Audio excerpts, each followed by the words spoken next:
In case you haven't seen my face before, I'm Ricky Cicchini. I'm the VP of Product at CloudRadial, and we're specifically talking about transformation of the ticketing experience with CloudRadial. Super brief, like Safi said, Safi Ferris, our CRO, is here to help out with questions. So throw them in the chat, throw them in the Q&A, ideally, but Not in the chat. not in the chat. Y'all can chit chat in the chat. Chit chat in the chat. We're being told no chat questions, just Q&A questions. But yes, CloudRadial CSA is a big platform, got a lot for it. The gist is client service delivery is a core part. There's a lot of pieces to that. There's the more business review, there's the ticketing part. The reason we do this webinar, the reason we do a lot of webinars like this is because getting into a portal mindset and then starting to try to find a platform that you can share with your clients that you can kind of do stuff with them usually ends up looking like tickets to start with, because a lot of times that's the expectation from end users. That's kind of the best, quickest benefit that MSPs can get. So we really hammer the ticketing part, not because it's the only thing, but it's really the easiest way to get into it. So today's webinar specifically is not just like, hey, we're talking about tickets and stuff. It's specifically what a ticket can be, right? And when we talk about tickets, we're talking about intake forms, we're talking about support pins, we're talking about RPA stuff, CSAT. So we're talking about the whole ticketing thing as a whole, and basically what you want to be thinking about. So whether you are, an existing CloudRadial customer looking at this and going, how can I maximize the value? Whether you've been thinking about it, whether you're trying to figure out what we can do, if you're a competitor trying to figure out what we do, here it is. I'll serve it up to you on a silver platter. But either way, let me show you what we got. And a quick cheeky thing, again, share with your friends, do it yourself. If you're, for some reason, you ended up here and you're like, hey, this wasn't enough, you can always send this to people. Obviously, this is for the recording as well, which we'll post to YouTube. You can always get a demo with us and then figure out, which part of these speaks to you if it solves your problem. And you can also, if you're an existing CloudRadial customer watching this retroactively, you can always reach out to your account manager, success@cloudradial.com, and they'll be able to help you figure out how to do some of the stuff we're talking about here. So that's my super quick spiel. And again, I want to kind of cover the agenda and talk about what we're covering, why we're covering it, and how it all kind of fits together. So because this is a comprehensive webinar and there's theoretically, you could talk about each one of these things for hours, though I don't know if you'd stay awake. I want to talk about how you set CloudRadial up specifically for ticketing purposes and how you add value and where you really want to do that in ways that are both time effective. And then if you're really advanced, where you want to put your efforts into it to get the most out of it, like in the long run, right? So again, I don't have specific numbers. We've talked about these in the past, but like I said, a lot of customers come to us for the ticketing bit, and they traditionally are looking to get away from the email and phone call trap, right? Not because it's something that sucks, because obviously it works, but it's something that is ineffective for you. It's technically ineffective for the clients, right? Because you don't get complete information, ticket support's slower, you can lose it. There's lots of reasons why it's no good, but it's talking about basically building enough value in a platform that's easy to access, which will be a part of our conversation as well, and easy enough for you to manage that, again, you can kind of make things work smoothly if and when you offer a portal to them. So without further ado, again, like I said, I have a very simple PowerPoint slide. We're going to get off this slide here, and we're going to go straight into our portal. And Safi, before I start yapping, because I've done it before, you can see a portal right now, right? Hopefully. You're good. Okay, good. Because I've done this 20 minutes in, and someone's like, you're sharing a black screen, buddy. No, everything's fine. Okay, so I'm going to switch. I'll come back to this one. This is my own test tenant. Like I said, today's a workshop, so I'm not super worried about things going wrong or being sloppy, because I'm acting like I'm literally walking through the steps of setup and everything else. So don't razz me too hard if something goes weird. But here's what we're looking at. The first thing we look at in CloudRadial is not all the buttons and all the stuff. It's just literally how we're connected to your ticketing system, because that really is the secret sauce to CloudRadial. You can totally do a ticketing form that sends an email. You can do that out of a lot of systems, but the secret sauce to CloudRadial is going to be in efficiency and precision in reducing triage, which is why a connection to the PSA is really recommended. CloudRadial can still send emails to a support inbox if you want to, but the way it was designed for efficiency and maximizing value is on the PSA connection. So what does that look like, and what does that mean? When you first get into CloudRadial, this section I'm on right now is going to be blank. You don't have any of that stuff. What we typically ask you to do is to connect one of the supported PSAs, right? So what happens when you connect to support a PSA? I'll use ConnectWise because that's my test tenants set up for it, but we support ConnectWise and Autotask and Halo PSA and Kaseya, Synchro. And again, you can just do an email connector, although I'll show you the downsides to that. What we're really asking you, aside from what we're hooked up to, is basically how do you want the experience to feel? So a lot of the stuff that you're going to see, it may vary slightly. And I'll show an example of, for example, an Autotask tenant. So what we're asking is basically like which boards, in ConnectWise's case, do you want to display, right? What tickets? Because the experience for your end users isn't just, can I submit a ticket and does that feel good? But also, can I see a ticket? Can I see the appropriate ticket? Can I interact with it in meaningful ways? That's the stuff that really adds values to CloudRadial's experience or your experience when you white label it and serve it up, not just let's build a form, right?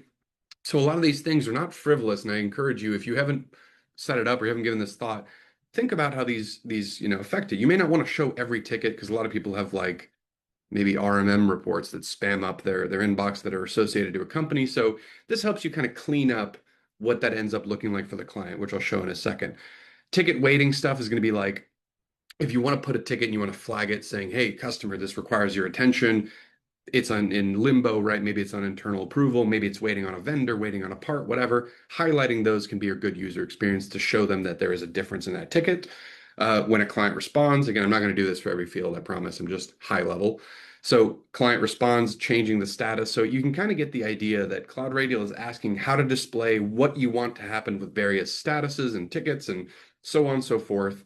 And this is an example of the ones for ConnectWise, right? Again, I won't go through every single one, but all I'm saying is when you first set it up, we're asking these questions to set the experience for individual clients. Now, depending on what PSA you have, it'll change the options visible. So for example, I'm going to drag over, this is one of my other Autotask test tenants, and they've got a slightly different view, right? So for example, we update the language. In Autotask, they're not boards, they're queues. So same thing. What's the queues? What do you want to consider closed, right? So on a technical level, and I want to be super transparent here, CloudRadial is different with every PSA because each PSA's infrastructure is different. So the information we ask and get back slightly different. So there are fundamental tiny tweaks here and there, but the gist remains the same. We don't care, your clients don't care whether you're on PSA A, B, C, or Z. They just want to be able to submit, see, have a good experience. So all these things kind of feed that. So again, if you're getting into it, this is one of the first things we set up with you, or we encourage you to set up yourself. And what this ultimately informs, let's get this Autotask one out of here, is the experience when a client actually logs into their portal and they go, what am I seeing, right? So we're not talking about form building yet. We're just talking about pure display. So when I go in and I see the tickets, what am I seeing? I'm seeing the list in a format that's easier to read than your PSA. Usually like the PSA built-in portals are pretty Spartan, right? And you can see that like the one that I highlighted as a waiting one is highlighted appropriately. It's also organized in tabs. When I start looking at certain tickets, right, the display is pretty easy to read. It's kind of modeled after kind of like iPhone style chat logs. And we're even testing a new view. So this is let's call it the legacy view. Our new view is even better, right? Because we have cache tickets, so they load super quick. We have a different display, so then you can actually toggle between all tickets and my tickets. And again, this webinar specifically is not about the nuances of clients, but we've given a lot of thought to, should an administrator see all tickets in a company and an end user see only their own? So there's a lot of customizations you can do, but the end result is, can a client ultimately get their tickets, see them, have a good experience, and be able to like answer and kind of work in that system? So all those settings I showed you just inform that. They're appearing correctly, they're interacting properly, we can get an idea. There's even in our new view, we even have an AI summary, not super gimmicky, right? We're not doing some chat GPT wrapper stuff. We're just saying like if you've got a super long thread ticket, the new view can even summarize what's happening so a user can just get a quick gist, right? And we'll come back to how the user informs this. So the nice thing about this in a approachability path is that you don't have to be some CloudRadial power wizard to get in here and get the value. When you hook up your PSA, your existing tickets, the stuff you've been working on automatically appears in here, which means that immediately without setting up anything, clients can get some value. They can start seeing things. The visibility is one of the first things they see, which is nice. That's already a point for client experience. But how do we get to the benefits for you, right? So again, a lot of times when people come to CloudRadial, they go, yeah, we hooked up the PSA, cool, connection, checkbox. But the problem that most people aim to solve is how do I start standardizing the intake forms? How do I start automating some stuff? How do I start eliminating useless triage time, so on and so forth? So a lot of the bread and butter that comes to CloudRadial and why people come to us in the first place is something like this, right? They expect some kind of a tile-based, form-based format. So when I'm doing like most popular of all is onboard, offboard forms, you click that, hey, the user submits that information, and then that information makes its way over to the PSA and is reflected. That's ultimately the flow. So because this is a workshop and because we're covering all the nuances, what I want to talk about is kind of the levels of depth that you get into with CloudRadial's ticketing forms. And we're going to look at specifically how to build out a form and the complexity you can put into it. So when you go and you start with CloudRadial, right, you're already going to get preloaded with a bunch of forms that exist in your tenant. So you're not having to create everything from scratch to begin with. But when we start looking at the intricacies of a form build, the nice thing about CloudRadial, and maybe the scary thing, is that you have pretty much full control over what happens in that form. Now, if you were to build a brand new form, what's happening with CloudRadial is it's asking you to basically populate the basic details. What's the category it's under? What's the name of the form and the description? So you can kind of see it in the background of this blade, how that might actually appear. Then you can do some cool stuff. And again, this is where we get into how much time do you have? How much need do you have? How much value are you trying to extract? And my challenge to anybody that really tries to set this up is basically finding that sweet spot of this could really make a difference in someone's day. A lot of MSPs we work with have triage people that their job is literally to help route the tickets, maybe do some level 1 support. If you can kind of tweak a couple forms to skip that, that's really valuable because that frees up resources for you. And if you don't want to do that, then at the very least, it'll at least get you the right information in so you have a better experience and you can answer the ticket faster. There's a lot of webinars we've done in the past from our CEO, Jeff Ferris, that talks about the candy, the nice shiny thing that people like is the fast ticket, right? I submit that so fast, I send an email so fast. But the real thing that they want is the fast resolution, right? So fast submission is not the same thing as fast resolution. So the more you put into these forms, the better questions, the smarter things you ask, the faster you're going to be able to fill it, and ultimately it's better. But the downside is you can't put a massive 7-page form in front of a client necessarily because they might not want to fill it. So there's no hard and fast rule. Trust me, I've studied this for a decade on what's right. It's not 3 questions, 10 questions, 15. It depends on your clients, on your preferences, on your management. So when we look at a lot of these forms and we talk about these webinars and we, kind of go through examples, sometimes I get asked the question, the best practices of like, do I need file uploads, right?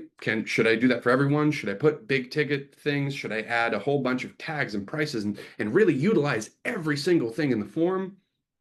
No, probably not, right? It depends on the intent. Onboarding forms, sure.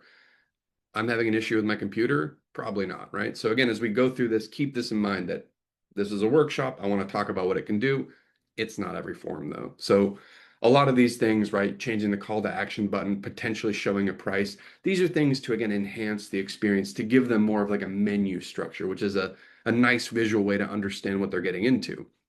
When people come to us for form building, we'll categorize this under cute, right? This is nice, but it's not what makes or breaks the ticket. What actually gets you that efficiency? What gets you the efficiency is the questions, right? Because obviously the better questions you ask, the faster you can solve it. So we've got a whole bunch of question types.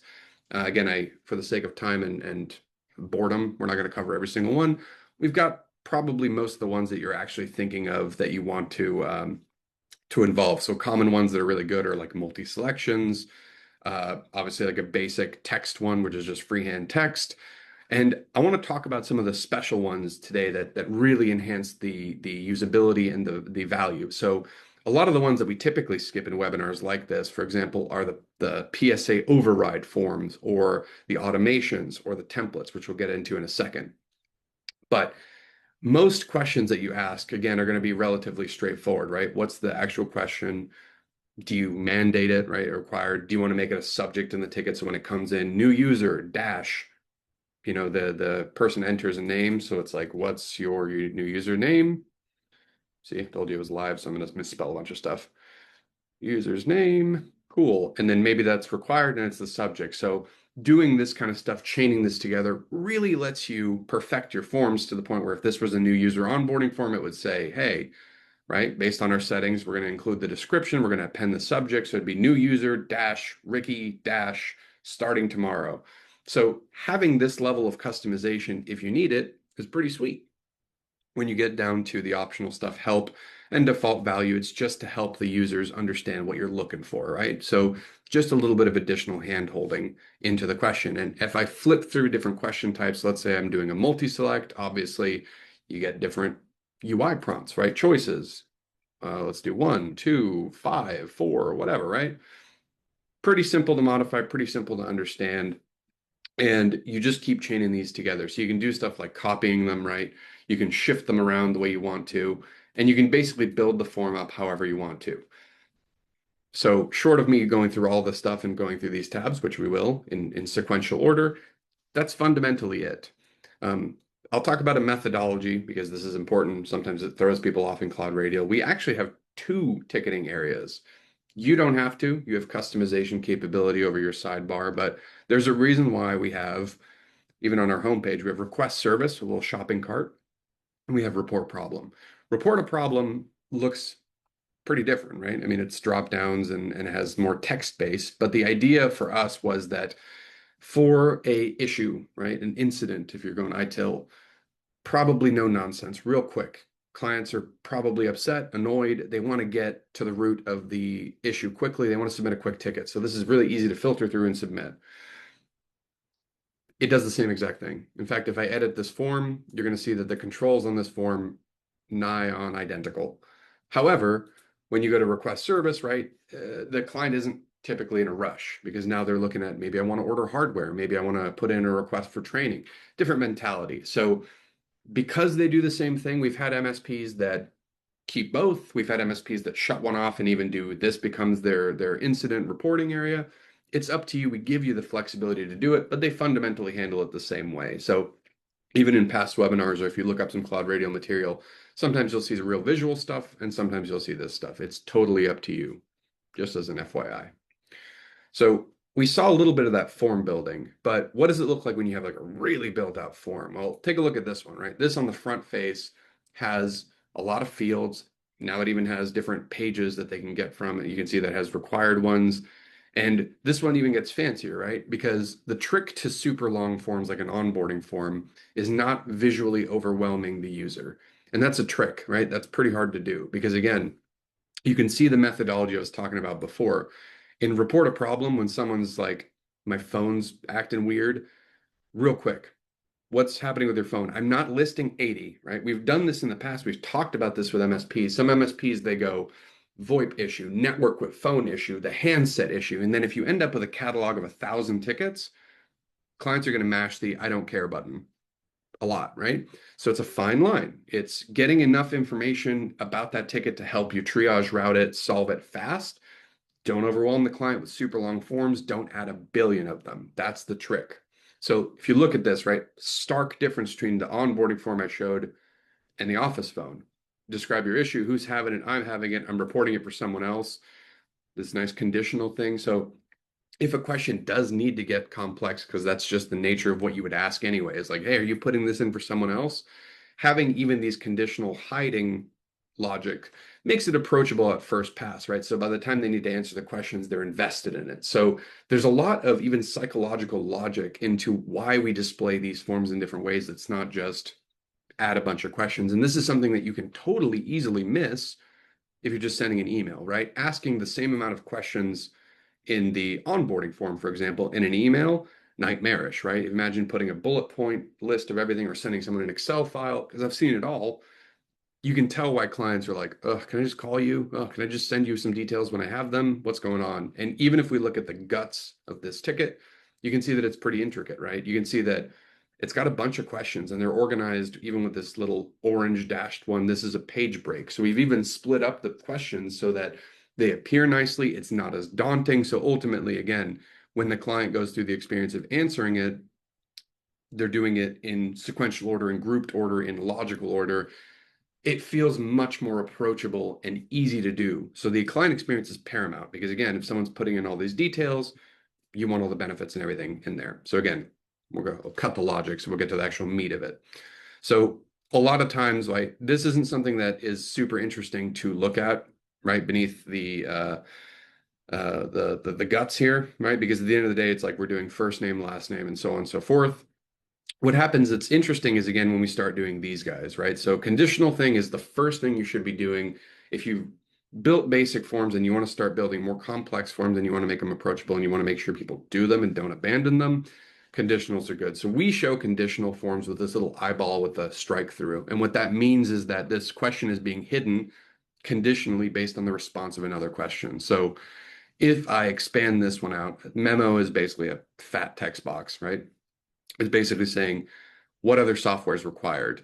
And it's being dependent on, when we do show more options, whether software application is required. So that's the question right above it. So it always uses the title. So basically what we're saying is we're adding a little logic, and this is being read as if somebody in this software application is required, they have Adobe and Microsoft and WinZip, but there's also other. This question is saying if somebody hits other, show this other software required and show a text field, right? Not super hard. You can do equal, not equal, and we'll get into these kind of crazier automation fields, but this is often the very first thing people do after they're like, got it, I can do multi-choice and first name, last name, whatever. What else is cool? What am I missing, right? I get that question a lot. What can I start adding to add value? Conditionals, super easy, really valuable, much better client experience. This one's got quite a few of them. Right, you can see that we start getting into that conditional thing, especially if it's like, are they going to use an existing or new computer? Existing or new, right? If they hit existing, you can see which existing computer, right? And so on and so forth. So you can even reverse engineer a lot of the stock forms to kind of understand best practices if you want to, or you can take my word for it and know that a lot of the stuff we built has these built in. So this is the fundamentals of building a form. As you go out and explore these forms, you really are just playing with this first page. We're going to talk about these specifically, but this is the bread and butter of how you actually build out these forms. So the next thing that happens automatically, and you may want to override, but by default, CloudRadial is set up so it doesn't fail submissions, right? Because ultimately what we want to make sure is you built that nice, pretty form. The user can access their portal.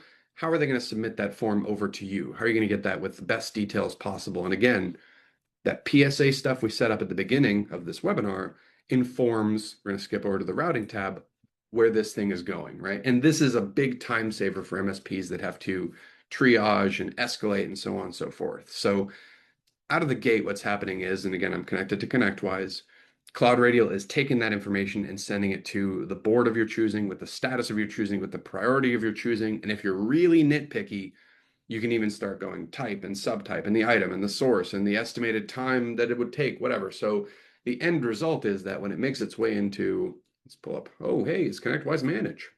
When it makes its way back into here, right? Let's go open a service board, right?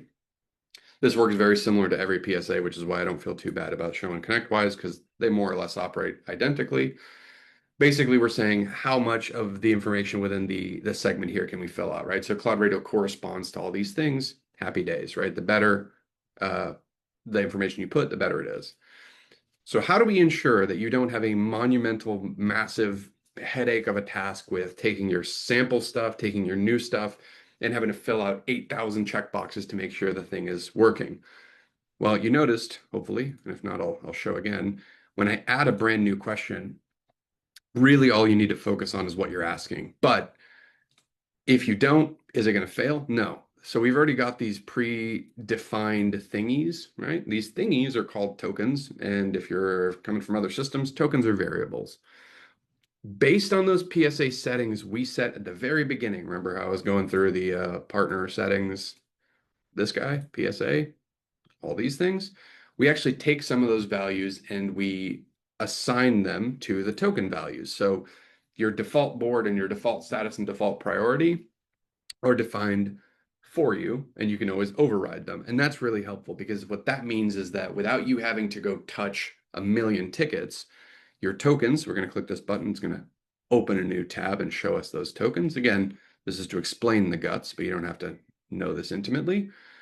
This token system is telling me that, hey, my default board is professional services. And say you disagree with that. Say you want it to go to triage or level 1 or whatever. When you click the token value, without having to touch a million tickets, if I change this to triage, boom, every ticket associated to this token goes to triage, and that's it. Say you don't want it coming in with a new status, or you want it coming in with a priority of medium or 1 or whatever you have it, defining this value sets it for everybody. You don't have to use tokens. You can come in and change it. You can write in, new, just like that. And as long as it matches in your PSA, it'll work. But tokens are heavily, heavily, heavily recommended because setting those is what helps you make quick changes, saves you the most time in submission, slots the tickets in the right place, and again, make sure that you're getting the max value for you, right? MSPs, they want the efficiency. Clients want the visibility, easy to understand. So this is the bread and butter for you. Questions is the bread and butter for the client. I'll pause for a second because I saw a question pop up, Saf. Do you need to answer anything? Because otherwise I will steamroll.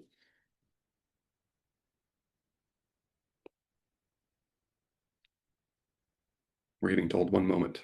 It was the official one. I'm muted. So it's really more of a feature request, but reporting problem for another user function. So currently doesn't add the other user as a copy to the tickets, and she wants to know if this is something on the roadmap for ConnectWise Manage. I think if we do it, it'll be for everybody for adding CC'd contacts. I think the only reason that we don't do it natively is because we use API members to submit as users, which is a bit trickier because they're not copied. They're submitting them on behalf of that user. So long story short is, I don't know how easy it is to do. I'm sure it's definitely possible, but I don't think it's anything that we're doing right now. We can obviously escalate it if we need to, but that's the gist. And Yeah, I was going to send it over to Dave and yeah. let him look at it. Our Dave Falkenberger, product director, is basically the one that deals with the let's make this happen, and he'll get in there and make it happen. So if anyone's gonna do it, it'll be my good bud Dave. Now, will the new open API, will that make a difference in how we pull in things from ConnectWise, do you know? Not for the user. That's not going to affect Okay. us. Okay. Okay, so where were we? So we're talking about tokens, we're talking about building the form, and again, all this happens automatically. This is a workshop to show you the guts. So how do we start getting value, right? Again, we talked about some of the simple stuff, adding a conditional thing, just basically hitting the add more, show more options, and choosing whether it hides and shows up.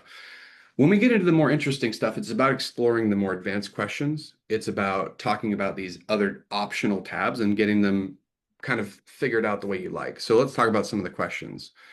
Again, by default, the relationship of a ticket to a user is they click the thing, right? They logged into the portal, so we know the company they belong to, we know their PSA ID, we know who they are. So when they submit the ticket, that stuff is also getting sent to your PSA. But let's say we get this request a lot. I'm the CEO and Safi's the intern, or vice versa. Is everything equal? I mean, at the end of the day, it's like, do you want to treat the CEO the same as the intern? Maybe not, probably not, though, right?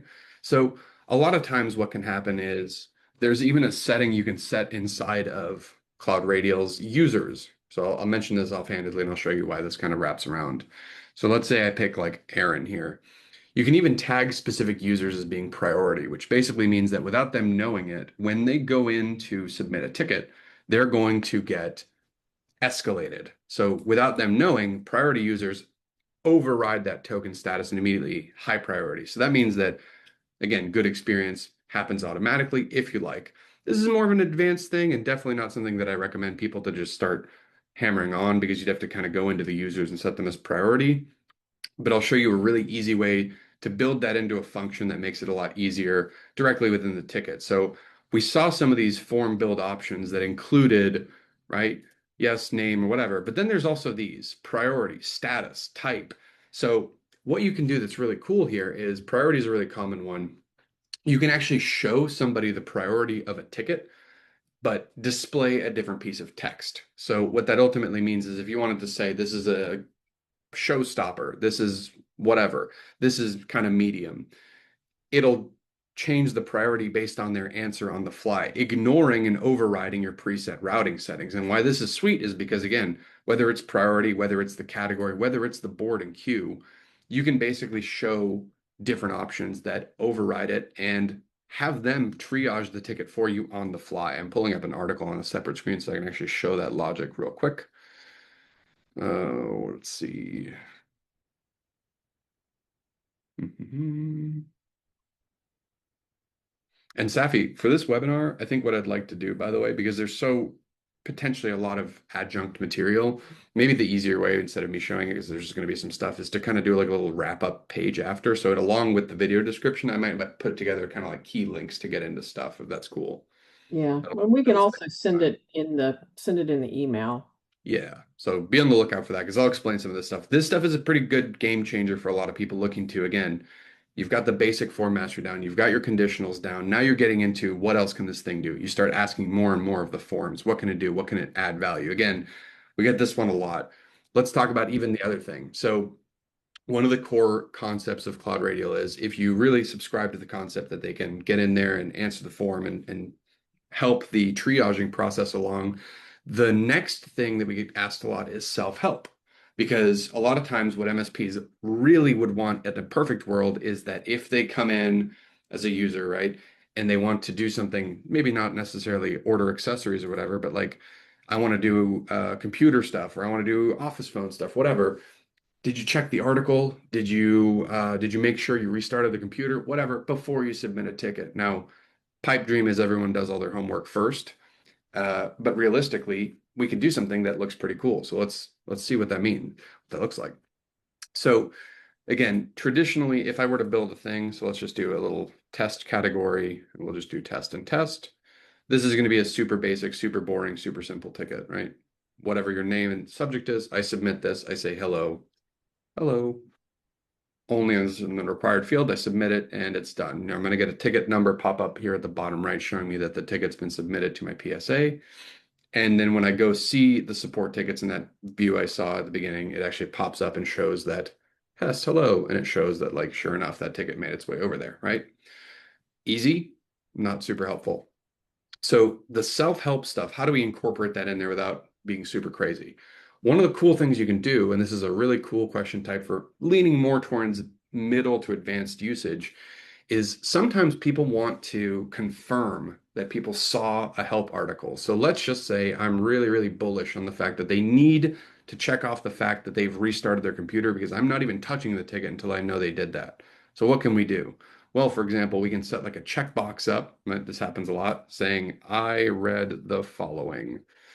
You require it, right? Okay, cool. And then what is the following referring to? Well, something you can do is one of the question types is display text or HTML. This one is super powerful because this gives you a literal body of stuff to put in here. So if you want to literally edit stuff, you want to frame something into the form, you want to link off to another article, right? You can put this in here and then make this conditional. So basically they can't answer the form. They can't submit the form until they've certified that they have checked the following article. Now, I gloss over this one because in theory it sounds cool.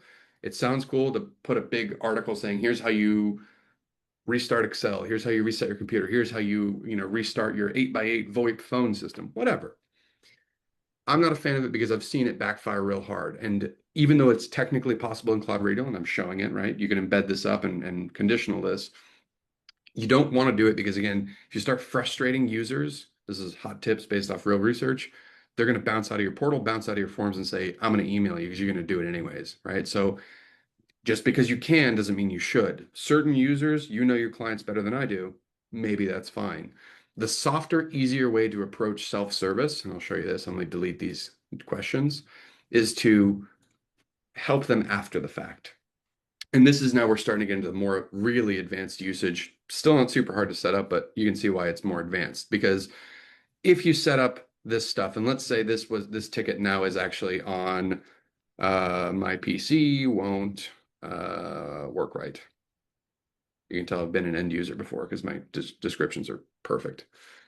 But you do this and you go, great. So ultimately, this is a stupid ticket. Then you ideally would like just restart your computer. Sheila, you haven't restarted in 9 months. It's probably time. It's why it's running really slow. But you can't stop her from submitting a ticket. So what do you do? So maybe you want to start playing with confirmation. Confirmation, totally optional. A lot of partners that I've worked with don't even know this exists until they have a need for it. And then they go, thank God this exists. Confirmation messages are shown after submission. At its simplest, I've seen a lot of partners do something saying, thank you for your submission. It adds a little bit more niceness. That's a good feel. It doesn't do anything for you besides the customer experience bit. So how can you really maximize value? Well, let's say, I'm going to pull up something on my other screen here. So forgive me. I know I'm not showing anything. I'm going to say how to restart my PC. Find a generic article, perfect, on Microsoft support. And I want to literally say, read this. Now, I've had partners that put a lot of effort into these and frame in the articles, frame in the reference, add a downloadable link, whatever, into the confirmation. But quite simply, all I'm saying is by adding a confirmation message, that self-service now becomes something like this. You're like, let them submit the ticket immediately. Help! But then when they submit it, right, it's going to submit the ticket, won't stop them, won't piss them off, and then immediately goes, hey, by the way, read this, right? So this is a softer approach. It won't stop them from submitting the ticket, but at the very least they go, oh, how to reboot the PC. So then what? So let's say that worked. Let's say the client actually got the self-service stuff they need. They got reminded. So this is helpful because now theoretically you've stopped the issue in its track because it's shown them. You still let them submit the ticket, but what a lot of MSPs want, right, is at its most basic, they want people to submit forms. The higher level, they want people to submit forms that are chunky with a lot of good information. Ideally, you don't want to deal with tickets at all because if you can not deal with tickets, you can still provide value. You still set up all the infrastructure. It's your intellectual property that they're using to resolve their day-to-day, but you still want credit for that because if people start resolving a bunch of stuff on their own, then they start going, why do I need you? People forget pretty quickly that you're paying for this. You set this up. You are the one that's setting up all these paths, but still, hey, human psychology. So how do we get to the part where they go, I submitted a ticket, it went through, so I'm getting my value. I didn't stop you from reaching out to me, but my issue is fixed. Well, one of the things that a lot of our advanced partners do, which is awesome and it's very, very valuable, is teaching people that if their issue is solved, then they can tell you and they can close their own ticket. So let's say I was really into that article, it worked, saved me. When I go into this ticket, I can say, hey, maybe I want to close the ticket. They have this little drop down option that can get them to close the ticket, and that's pretty sweet. So how do we make sure they have options here? What can we do with that? There's an optional setting under CloudRadial, which again, this is the workshop, so I don't feel bad about bouncing around with stuff. When you first set it up, we came here originally to do our PSA setup. A lot of the initial stuff in CloudRadial is under this partner settings. If you work with our implementation people, if you get into advanced ticketing, you're going to run into status workflows. This is what controls that dropdown I just showed. So it already comes pre-filled with some of them, right? So for example, approval and denial typically used for approval workflows. So there's a whole bit of conversation about that we'll probably get into in a separate webinar because that's a whole other interesting thing. But you can start seeing that the power of forms is not just the form submission. It's what do they do with that form? What do they do after that form? So for example, closing this ticket, right? Let's say you're like, you know what? It's closed. You want to show this label that says it's resolved. I am going to set it to closed in my PSA. This is kind of irrelevant because this is for approvals and whatnot. And I only want to show this on certain statuses or whatever. And I want to show this to certain people. Maybe I only want to show to administrators or everyone or whatever. Customization city, you don't need to know all that. You just basically say, maybe I want to show close this ticket resolved to everybody. So now that I've set that one-time setup, when I do that self-help stuff, what ultimately ends up happening is if I come in, I resolve my issue, I say that's good. Now I can say close this ticket. When I close this ticket, a lot of MSPs set a status saying client resolved, client self-service, whatever. Then ultimately it's going to say, cool, I got it. Ticket goes poof, it goes out of the way. It should be in the closed status. Well, maybe, I don't know if I actually have that closed status. So I probably bounced and failed, but that's the idea. Now we can get in there and say like, hey, this ticket's resolved. This ticket got submitted. You still get the credit and you can track how efficient and how workable the ticket was. Safi, you raised your hand. What's going on? I lowered it. Oh, you lowered your hand. Never mind. Big old never mind. So to recap, because I know that's a lot, this confirmation button can be nothing or it can be everything, right? Because again, it's how you do follow-up steps. You can start to get creative. You can see that it's hard to encapsulate this in one workshop because you start getting into, well, I got my forms built and I got my thank yous and I got my confirmation and got whatever. A lot of times, even in our demo environment, so I'm using my own Ricky test. This is my own little tenant. You can see in my URL. Our demo environment is this one called Azure Tech. When you get a demo of CloudRadial, our engineers and stuff will show, like, for example, request service and like a really clever application of it doesn't just have to be limited to self-help.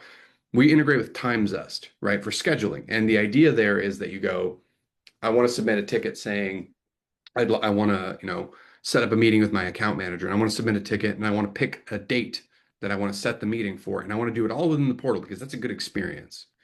So what this ticket is doing is asking a joke of a question, right? What do you need? It technically is literally one question. But on the confirmation message, what's happening is we are framing in time zest link, right? So we got people framing in like bookings, we got people framing in Calendly, whatever. So it's clever because the ticket comes through. In time zest case, what they do that's really nice is they take the ticket number. And when they submit the ticket, we give them the ticket number. The flow works nicely. So in preview, it always says that doesn't work. But in reality, what happens is when I go in here and I say, hey, right? Imagine I actually put the details. It's going to feed the ticket number. It's going to give it to time zest, and it's going to pop up with the scheduler right here. But I'm not a real contact. But that's sweet, right? Because now all of a sudden you've built a flow and that's a good experience. That's a reason to come back to the portal. And that's based off the same forms. So I'm really big on these forms, especially when you're getting into the portal, because again, you can see the stark difference of I have a form and I have a platform, right? Form. But that's why this merits its own webinar. It merits its own discussions because we have a lot of people saying, how can I maximize the value? And the frame of mind you have to get in is, what do your clients need? Do they need an onboarding form? Cool. Do they need self-help stuff? You now know that maybe the confirmation. Do they need more power? Do they need engagement? That's when you get into using some of those advanced question types like the overrides here and there. Now, I'll end in with the very advanced scale. Sometimes CloudRadial isn't enough because CloudRadial may be a cog in your giant machine of strategy with tools, with I don't know, workflows and everything else. So what do you do for that? Well, you've got the capability of automating stuff. And automations are tricky because I'm a dope. I don't know anything about automations. I know the very bare minimum. So what can CloudRadial do for me? Built into CloudRadial, especially in CSA, that's like our flagship product, right? We have under partner, there's a set for automations, and automations are a really simple. They're not like a Roost or like a Pia, which are probably the most popular RPA platforms. Those things are automation monsters. That's what they do day to day. CloudRadial's automations are intended that you're like, I want to kick off some stuff. I want to trigger some basic things. How do I do that? When you add an automation, you build these in. What this is going to do is it's going to build in kind of like a little series of things you can do. So we're not going to talk about this for this webinar, but there's a planner capability. So it can kind of add to a more QBR style explanation. So the theory here is that I could build this automation to add a card to our planner. It's a little Kanban planner. I'll show it for reference sake so you know what I'm talking about if you've never seen it. So let's go to account planner, right? It goes, hey, maybe when someone submits a ticket, I want to add a planner card. That'd be cool, right? Maybe I want to create an opportunity in my PSA because there's financial stuff involved. Maybe I want to trigger an email. Maybe I want to send a webhook. And when you start doing this stuff, right, you start being able to trigger some really advanced stuff. Like I said, I'm not terribly clever with this stuff, so I don't really get it personally. But I know a lot of MSPs salivate at the idea of triggering form data to this tool, to that tool. So you can get everything from as simple as they submit a ticket and then it CCs someone, maybe manually, or maybe you submit a ticket and it triggers off creating a user inside of Active Directory, right? So sky's the limit with the complexity of your automation. But the idea here is, right, because we're focused on ticketing, not necessarily automations. When you build up these automations, and we have a lot of pre-made ones inside of our demo tenant that I can show. So for example, partner automations here. Auto create repair ticket, run a disk cleanup, because this can also, there's an additional option for a Datto RMM. So if you have Datto RMM, you can run quick jobs. So you can put a ticket saying, clean up my own computer, right? Maybe when someone puts in my PC is slow, you can say, all right, run this. When you create these simple automations from CloudRadial, what you can ultimately do, we're going to loop this back around, is when I go to add a question, right, back in my forms, let's go back over here. If you've taken the time to kind of delve into those automations and really build them, and like I said, this is advanced. I will make no claims otherwise. Injecting in an automation means that in sequence, you can say, hey, if someone submits this ticket, run the disk cleanup, run this. So you can start to see how you can change some really powerful stuff because now it's no longer help my computer. Now it's help my computer is broken and we're running a disk cleanup job and we're running this and we're sending a confirmation messages. So you've got a lot of potential to not just chuck a bunch of features at something, but to do what you want to do for this user, right? And to get the max value of CloudRadial, I've again studied this infinitely. You don't need 80 forms that each do one of these things. What you really want to do is hone in on 2, 3 forms that take your biggest pain point tickets, resetting passwords, adding users, removing users, whatever are the most common, sticking an automation in there and making them default. Because again, if you look at your tickets, it's not like every single ticket takes the same amount of time. The way you approach this is look at the biggest time sucks, solve those in here, and the rest of them kind of deal with it. That's going to get you the best ROI, and that's going to improve your client experience to the point where people get the value out of using the portal. Because again, the ticket doesn't just submit, it solves their issue. So again, this is the real power of having an infrastructure portal rather than just saying it's a ticketing portal. Nobody wants a ticketing portal. People want something that solves their problems. So the more you get into the advanced stuff and the tighter use case you have, the better, right? So you can see that we went from, hey, what's the description and do you want a file upload all the way down to what do you want to trigger? The other cool stuff, I've done webinars on this and I know we're coming up short on time here, but you can do a lot more interesting things with even these questions because as the users fill out the questions, the other alternative instead of using the automations is to store their answers in custom fields in your PSAs so you can trigger stuff from your PSA. If you want to send it with script and field IDs so the response actually fills out an ID. And the idea is that by tagging your form up this way, this is very, very advanced, but it's good to know it exists. By tagging this stuff up, when they submit the ticket, you can actually designate like, hey, where is it sending this information? So what I've had really clever people do is let's say they're hacking together their own stuff and they have their own automation platforms. They want to use Zapier, whatever. They get in the information from the ticket. They know CloudRadial is the point of origin. It's giving you all the information and they're sending stuff off there, right? You can see the potential of this thing is massive if you know what you're doing. Again, I kind of don't. Or I'll say this for automation's sake. The other thing that we've done is if you like use one of the really powerful ones, again, Roost and Pia. Pia, we have a direct integration for. Roost, we're working on it. But with Pia, the idea for us was, hey, maybe you have another platform that already does these super powerful automations. And heck, that platform has forms. We do not claim to be the end all be all platform for anything and everything you need, but we do want to be the point of origin. We are the place where the clients start their journey. So even in my own tenant, it's not going to work because my access is squirrely, but you get the idea. PIA forms can nest in here. And this is what we're ultimately going to do with Roost as well. And the idea is that in the same place that you build your own hardware form and your own onboard, offboard, if you've built super powerful stuff before, you can pipe that right in here and basically have that show up and get framed in. Now, again, mine's kind of squirrely, but it looks exactly, even the style of the form looks exactly like CloudRadial's forms. That's really sweet. So again, if you've got pre-built stuff and you just want to make sure that you offer your clients that panel to get into better support, better requests, better whatever, this is the place to do it, right? So you've got this kind of different approach to forms from super simple to super advanced. Now, and then let me double check, make sure. I know I'm missing CSAT, which I think I can cover pretty quick. Let me see what else we said. I'll do pins and CSAT, and then I think we've covered pretty much everything else here. So let's go into pins. This is a super simple one, but it comes up and I never get to talk about it. I think it's a cool feature. So when people submit tickets, one of the things that we get back is, especially if you have access control all over the place. And what I mean by that is if you offer a form request, I was talking about the different tabs on a ticket. We've actually covered a lot of them, right? Questions, we get it. Routing, we get it. Groups is not super relevant for this webinar. This is basically saying who can access the form.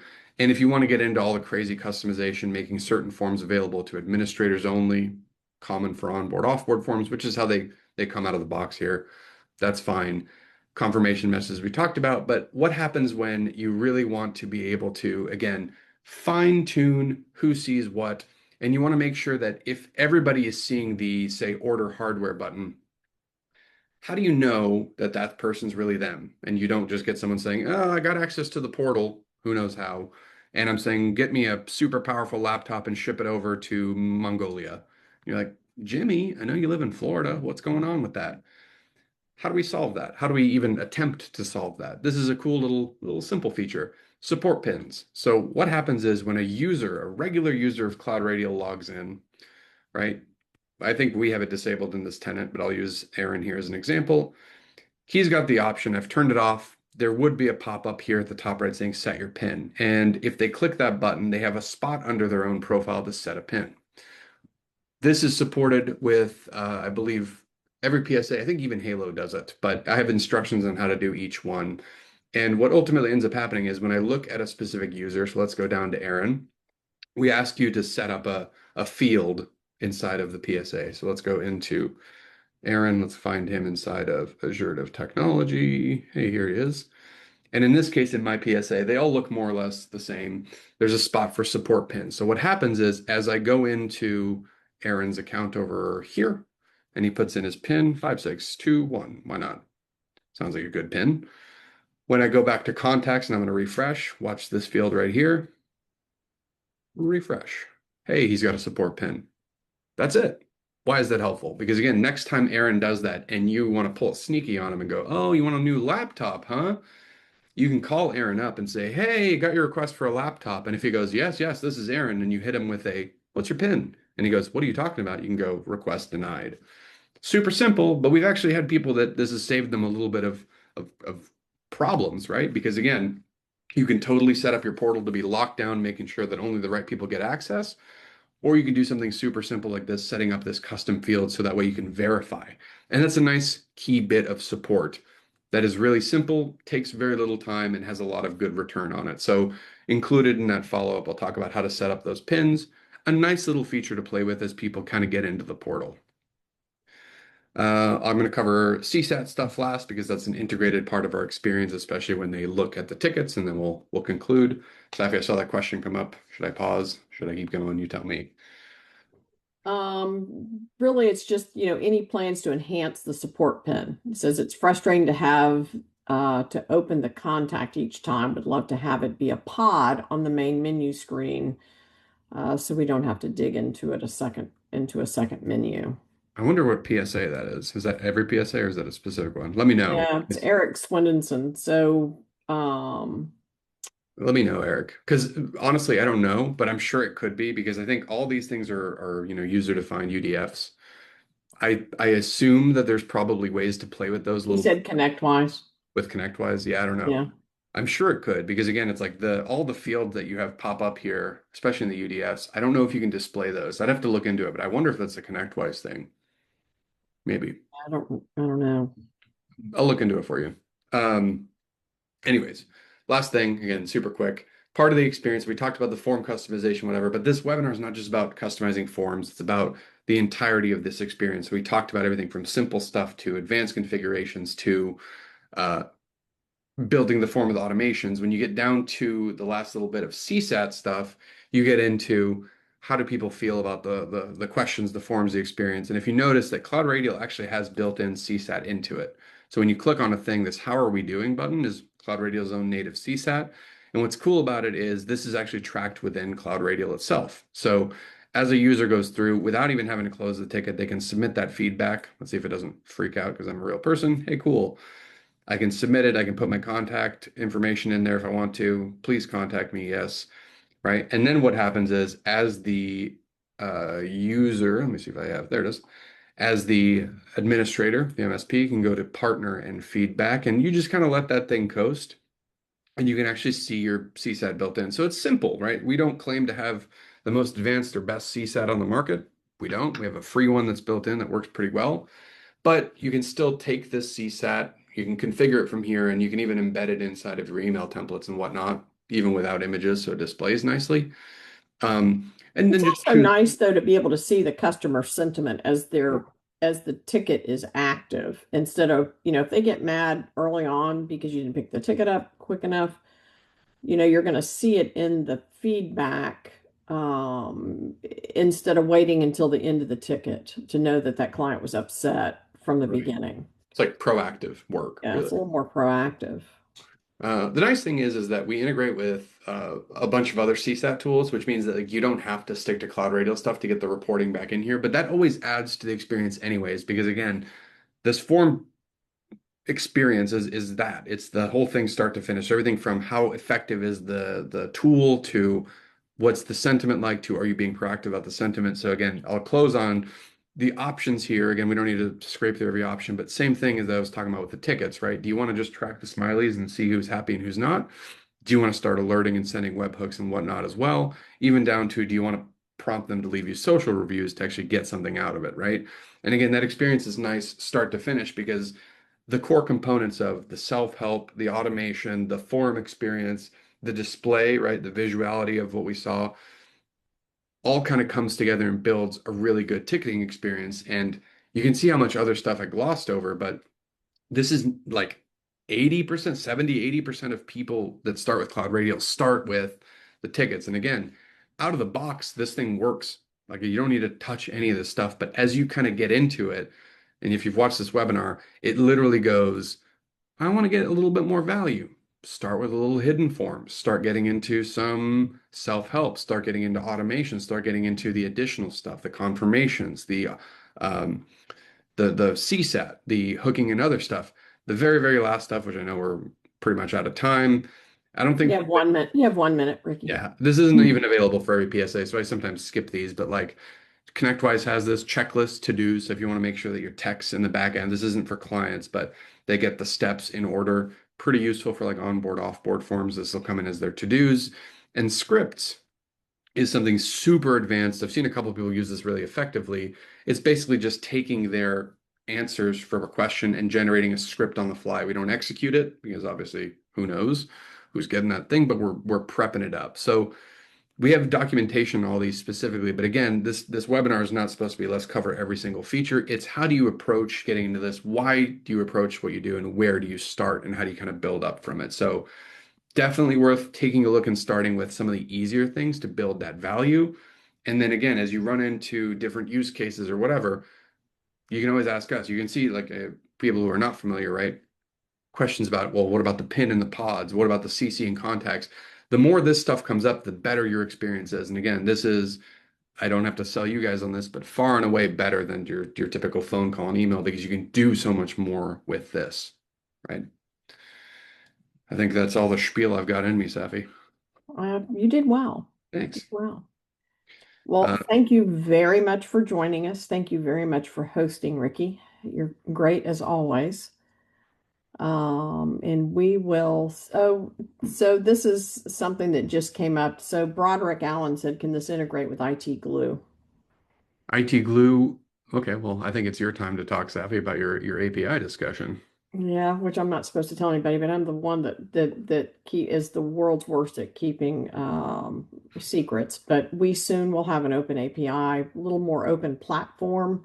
We have a Um, specific date too. Are we allowed to talk about it or not? yeah, I think we're going to go ahead. I know that Sam's probably listening to, and he's going to be like, "Oh my gosh," I I'm love gonna it. I'm gonna put a link inside uh, the chat for y'all to go and look at. We have a lot of new things coming down the pipe. I may say that, AI may be part of that. The platform will be a little bit more open for integrations with an open API. And all of this is, coming to fruition. We'll do the big reveal on the 17th. Um, but I'm getting in my teams right now. I'm seeing, oh my God, stop the leaks. I'm the big leak. Short answer is, yeah, we use But IT. you're gonna want to be there, and you're gonna want to hear about it, and you're gonna want to see it, because we are really going to transform the service desk and your client experiences even more than we have done. So yeah, you don't want to miss it. So yeah, look out for that. The IT glue stuff, from documents to information, like super pertinent and relevant. Long story short is, yeah, real soon. Real soon. Okay, so Ricky helped with that, Sam. Sorry. Sorry. All right. And Jeff will be breathing down my back later Yeah. too. I won't So be me doing the webinar because I've already lost my job, but someone else will talk about it. Like, no, you won't. You'll be okay. there. So anyway, but you really don't want to miss this. I mean, I really think that the way that we have structured this, the way that we're doing the AI is a lot different than just generic AI. It's going to be something that really is going to help you save time, save money, and also become much more profitable. I think we're excited. I mean, real excited. So, and Ricky will be, I'm sure, doing many, many more deep dives on that as well. Yeah. So, anyway, y'all enjoy your day. Hope to see a lot of you at the big reveal, and have a great rest of your day. Thanks, guys.